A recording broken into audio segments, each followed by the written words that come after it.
Hello and welcome to episode 42 of the Project Bag podcast. On the show for you this week, I've been thinking a lot about projects to soothe the soul. What sort of things am I reaching for during the high stress of lockdown and navigating our return to the outside world, return to work and all those things. So I thought this week I would share with you my top 6 simple projects to soothe your soul. I have a finished object for you, the little humbug hoodie, which incidentally is one of my recommendations. And sometimes when you're feeling low and a bit anxious, you just need to cast on something new, and that's what I've done. And I'm looking forward to showing you that on Whips.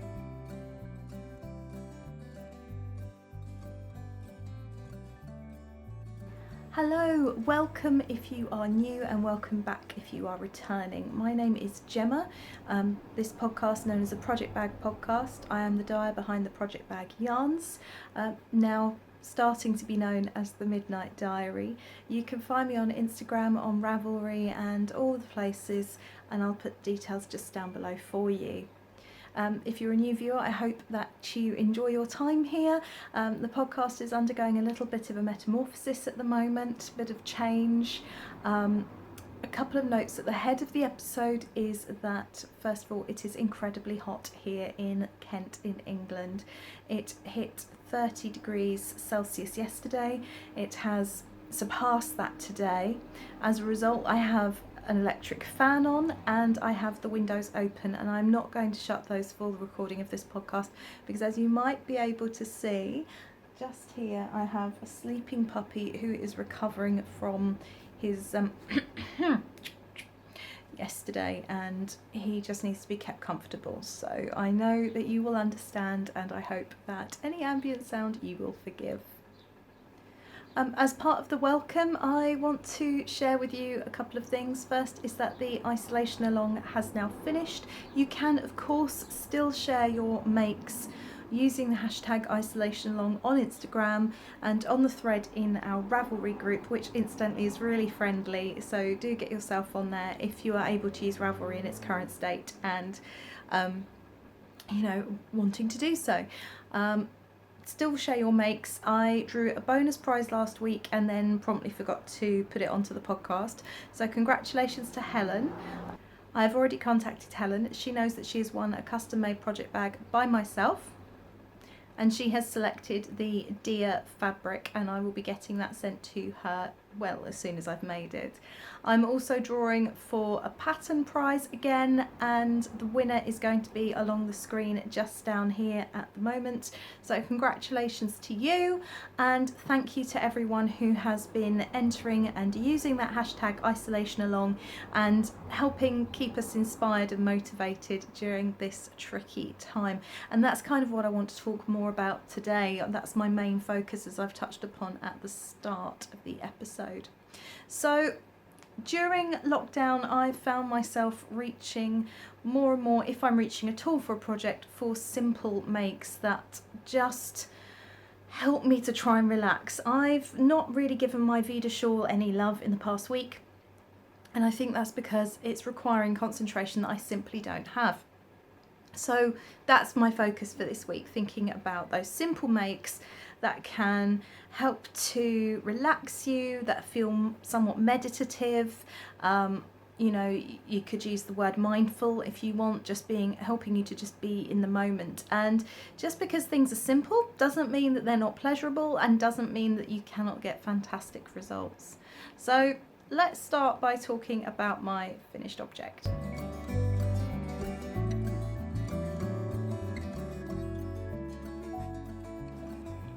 Here is my finished humbug hoodie.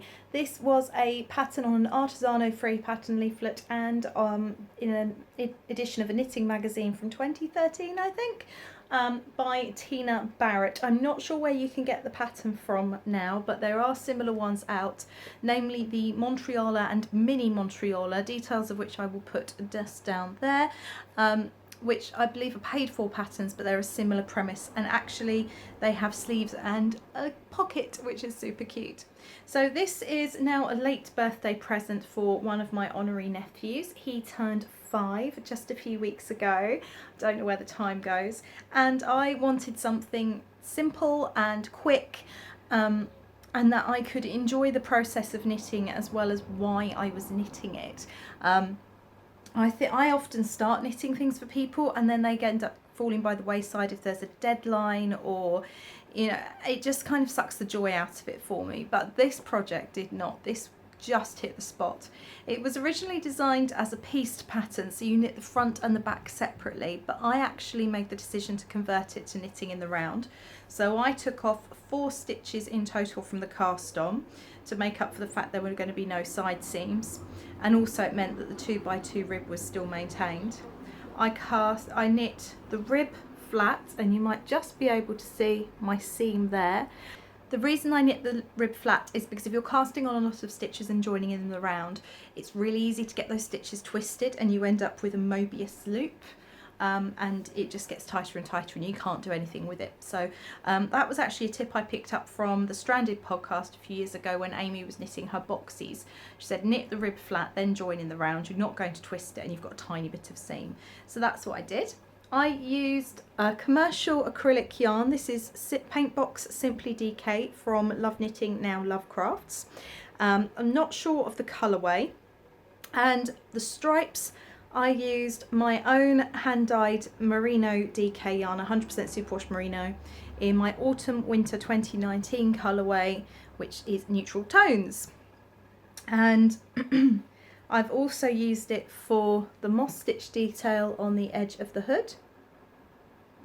Come on, focus please. And for the armbands just around the armholes there.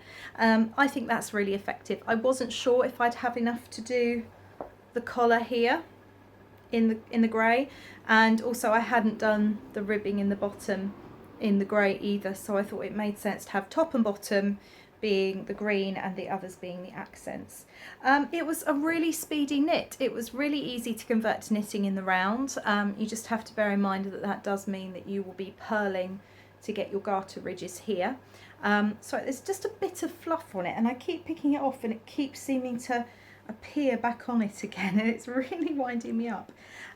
You can see a slight puckering where obviously I've moved from one round to the next and joined the colours, but it's not much. I'm not worried about it, and it is under the arm.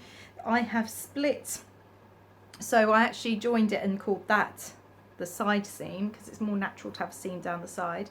I then split for front and back at this point, knit the front and back flat with the shaping, and then I knit the hood after that. Sewing it in was fun. Initially I pinned it in back to front, so that could have been interesting, couldn't it? Poor little boy, if he wanted his hood up, would have looked like that, which is probably not the best way to wear a hoodie. But yeah, so this is going to be going off in the post probably tomorrow to him.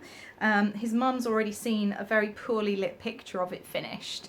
But yeah, I'd really recommend it. I've actually got plans to knit at least 2 more of these. I've got yarn picked out for my goddaughter already, pink and a hot pink and a minty colour, which I think will look super cute, and I'll do one for her twin brother and possibly for my nephew as well, who is also, I believe he's 5, or is he turning 5? I'll find out. It's hard to keep track of all these children and their ages, and they just come along all at once. So I've got lots of honorary nieces and nephews ranging in age from sort of 5-ish down to, or I think actually no, the eldest is 8. I know when his birthday is and how old he is, because I was 25 when he was born. A fact I was reminded of a lot when he was born. Yeah, so that's that. I've got lots of plans to knit more of these. So that's it for finished objects. Time to move on.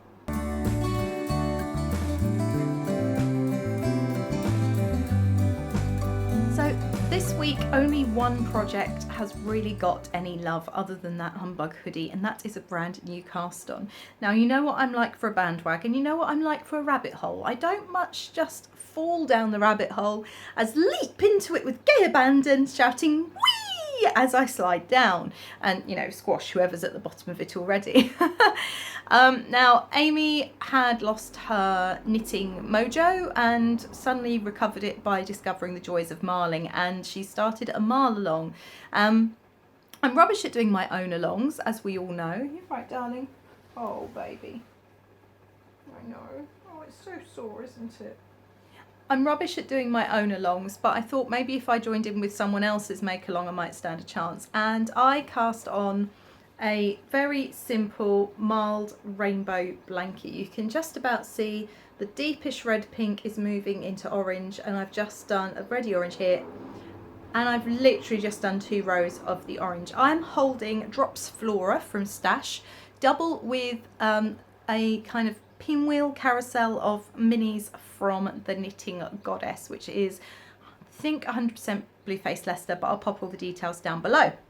Now, I originally bought this yarn at my very first Vibreast festival to create a rainbow brioche cowl. I wanted to learn brioche, and I thought a cowl with these beautiful rainbow colours would be just the ticket. I got as far as caking it up for the Great Cast On Party of 2019, and I've left it. Haven't touched it since. After lots of soul searching and head scratching and feeling probably completely unnecessarily guilty, I decided to cast on this blanket with the rainbow minis, and I am so glad I did.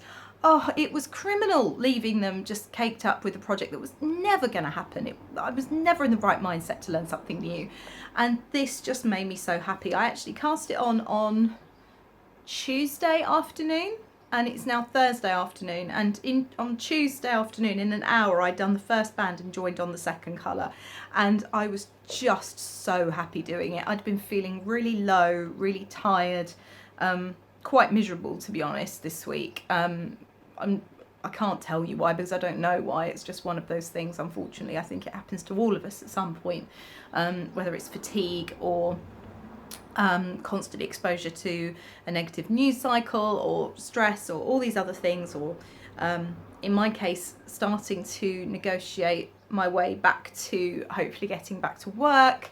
Anyway, this just brought me so much joy.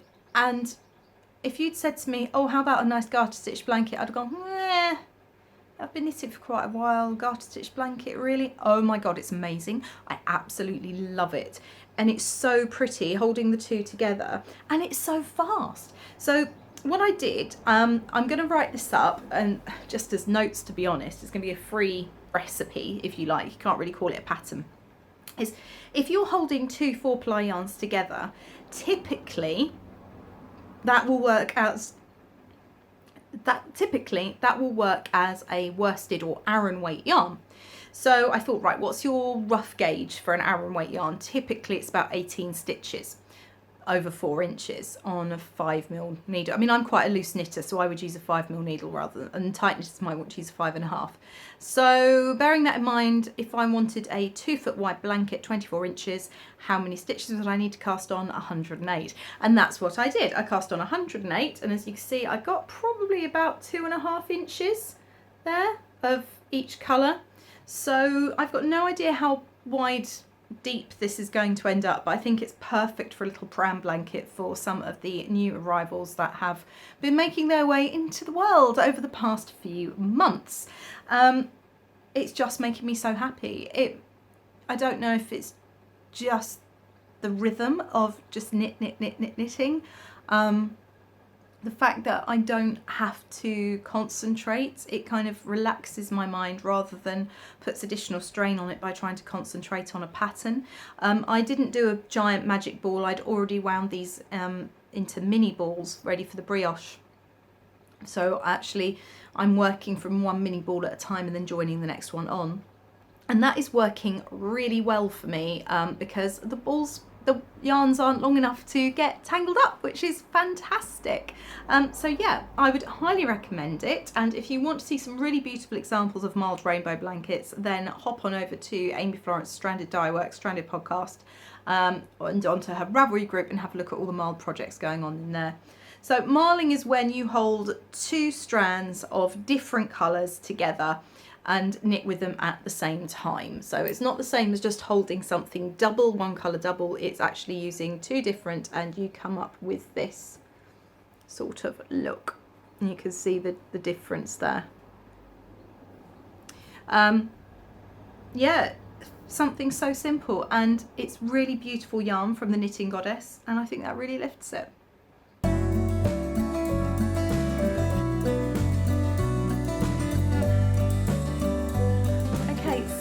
now to move on to what I've been thinking about this week, which is knitting, crochet, crafting in general, and how it can help bring solace to us in times of extreme stress or mental anguish.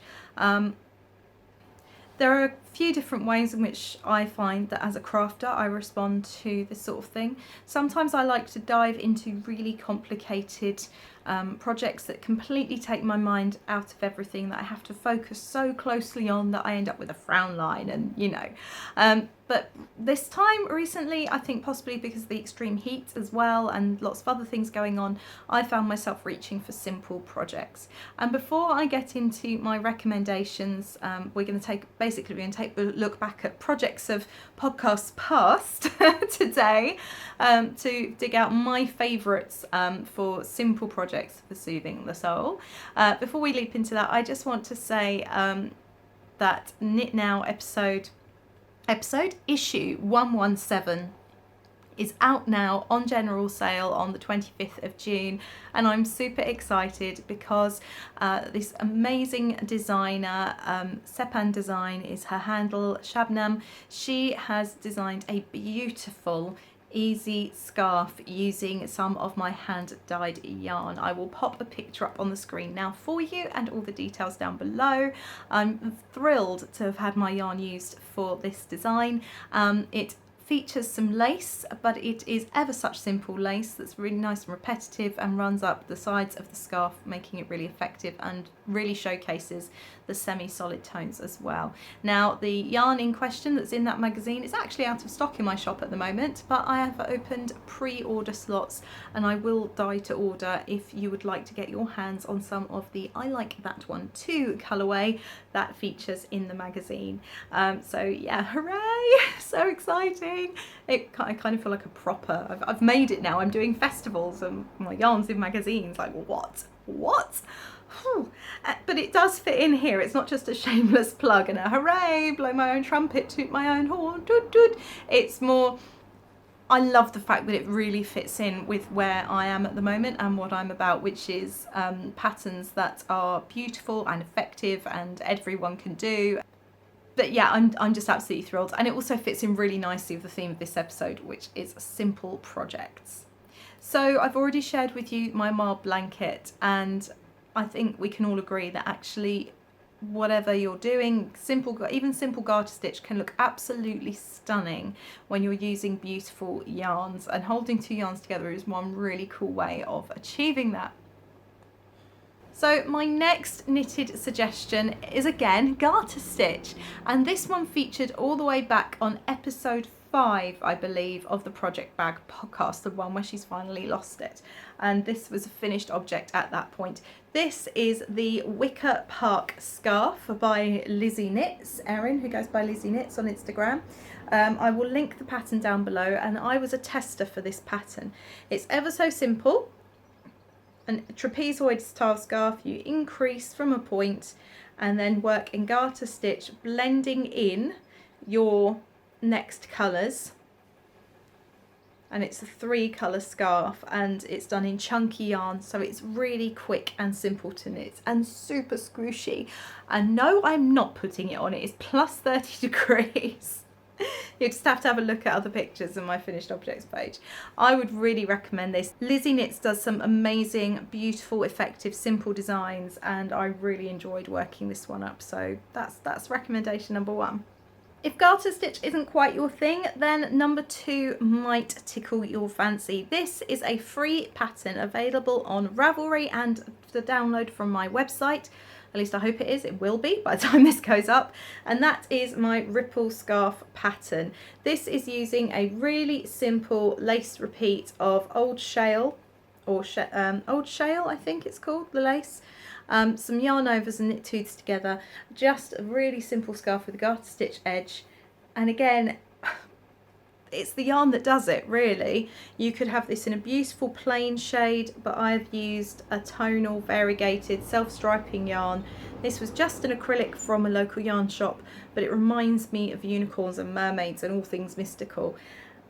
And it was just really pretty to do. So yeah, I know it's hot and maybe knitting garments probably isn't quite where you're at, maybe knitting with chunky yarn isn't quite where you're at, but something simple like a thin scarf might do the trick.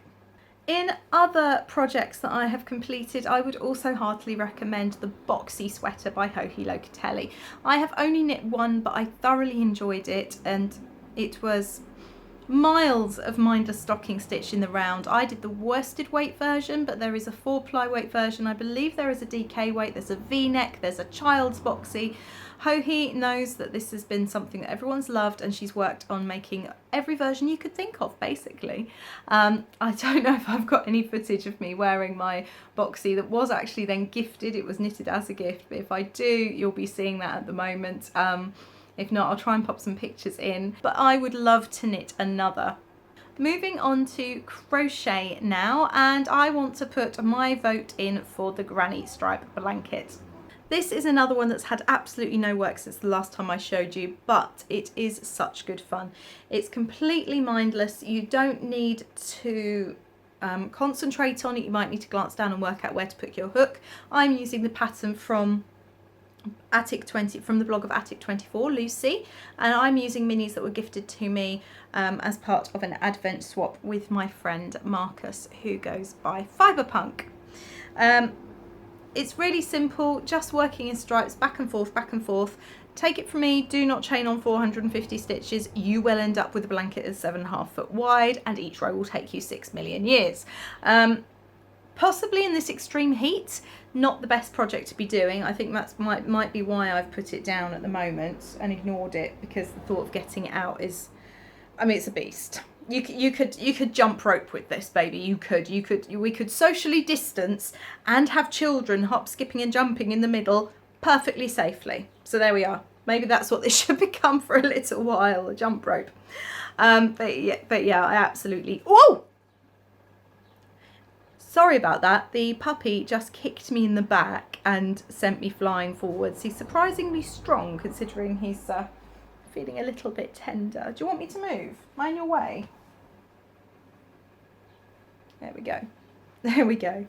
So that is my first crochet recommendation. Sticking with crochet and sticking with Attic24, this is a ripple blanket, and I believe this featured in episode 1 or 2 of the Project Bag podcast. I absolutely love the neat ripple blanket. It is her version of a ripple pattern created by someone else whose name I can't remember, but it is available for free as a tutorial on the blog of Lucy Attic24, linked for you below. I used 3 balls of DK weight yarn to create this, and I used the same colour, just to do 2 rounds of trebles on the edge to create a border. I left the top and bottom because it becomes this neat ripple by itself anyway. So yeah, that's that design. I absolutely love it. I've done lots and lots and lots. I can't think how many I chained on to start with, but it's a repeat of 14 plus 3. And yeah, highly recommend that one too. My final shout out for crochet is the original, the fabulous Granny Square blanket. In my opinion, it is the original, the ultimate, the best, the unbeatable scrappy yarn project, and they become family heirlooms. Certainly in this house they do. Most of mine have been stolen by the cats, including the one I was given by my grandma when I was very small, which is absolutely beautiful. I have given lots of them as gifts for new babies, and again, it's just great to have a basket of pretty yarn beside your chair that you can just reach into, pull out, and carry on crocheting from wherever you got to in front of the telly. Again, perhaps not 30 degrees of summer work, but fantastic in the winter, and again, not much brain needed other than to start it off. My next recommendation, if you are feeling a little bit frustrated and a little bit hard of concentration, is to have a good old stabbing session. I have been trying needle felting lately, and if you are interested to see the process, all you need to do is click the link up there and it will take you to the video of Monday mini makes, because I did needle felting this past weekend. Oh, sorry, this past Monday. Be advised, it hurts if you accidentally stab yourself in the finger. You need to be really cautious, read the instructions and be safe, and do not let children do this probably at all, but definitely not unsupervised. The stuff I was using was part of a kit that was gifted to me by a really lovely friend, and I am so excited to be getting it out and having a play. You are effectively sculpting with fibre, and I'm not gonna lie, 45 minutes of repeated stabbing, I felt pretty good afterwards. I'm not condoning violence, but on the idea of keeping cool, not having massive projects on your lap and not having to use too much brain, and the satisfaction of repetitive movements, you cannot beat cross stitch.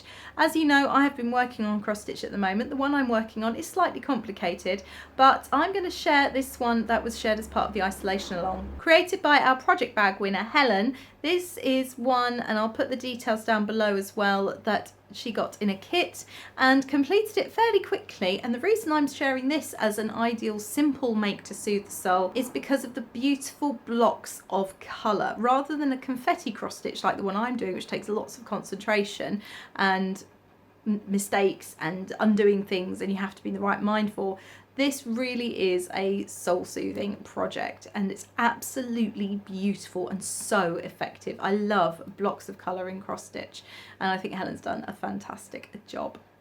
So I would love to hear from you guys. I mean, my African flower bear is changing. It's no longer going to be bear, it's going to be a hippo, but also I'm still not doing it, and I think it's just because it needed too much concentration and I'm not in that place. But what do you do when you're feeling overwhelmed or under pressure or stressed or tired or just a bit too hot?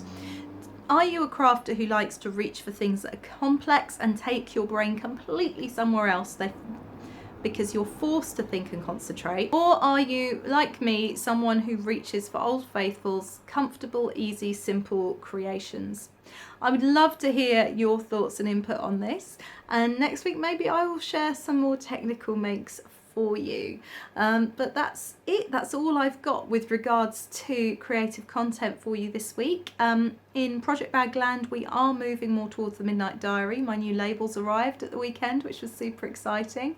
And in my personal life, I'm getting ready to go back to work part-time at the yarn dispensary from July. I cannot wait to get back there. I miss my shop, and I miss my team, and you know, we've done really well at keeping in touch and keeping each other's morale up, and I'm very grateful for each and every one of them. But it'll be really good to get back and working with them, albeit from a safe social distance and in bubbles, but you know, it is what it is.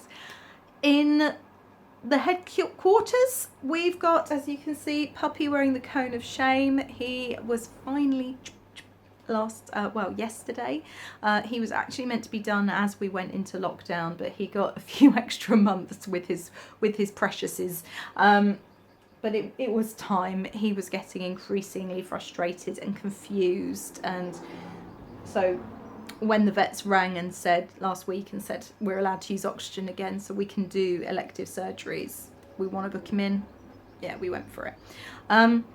So yeah, I wasn't entirely sure how much of this I'd even get recorded this week, because he's been so uncomfortable, bless him, and I don't think the heat's helping. I've opened up the curtains so that you guys can see what I'm sharing this week, but I think we're going to close them again soon, keep the fan on, maybe turn it up a bit higher, and close the curtains and just chill while I do a bit of video editing for you. But yeah, it's been really lovely to catch up with you. A huge thank you again to everyone for your, actually I haven't said again, I haven't said it at all. A huge thank you as well on a personal level to everyone for your encouragement and support as I move into the Midnight Dyery. I'm chuffed to bits with the reception that the New Look podcast has got, and to have so many of you joining in the comments and joining in the conversation, it's been an absolute joy, and nice to see new people in the comments as well. I'm getting to know more of you, which is just great. Thank you also to all the new subscribers I've had over the past couple of weeks. We have got 30 in the last few weeks, so welcome to you all. I really love having you here. Do join the Ravelry group and join and become part of our community. And any questions, any comments, just drop them below. If you've enjoyed your time with me this afternoon, I would love it if you would hit the thumbs up button. Maybe consider hitting that subscribe button as well. That would be totally awesome. But yeah, thank you. Oh, and final thing, drum roll please. The Creature Comforts Colourwork Cal will be starting on the 1st of July. Well done to, oh God, who was it that suggested it? Laura, I think. Well done to Laura for her suggestion on last week's podcast of the Creature Comforts Cal. We have taken a bit of artistic liberty and popped colourwork in there as well because it is a colourwork cal. Can be crochet, can be knitting, has to have some sort of creature. And no, you can't just say, well, it's got yak in the fibre. It has to feature some form of creature animal motif. So that kicks off on Wednesday, and I look forward to seeing you next week for another chat. Stay safe, take care, bye.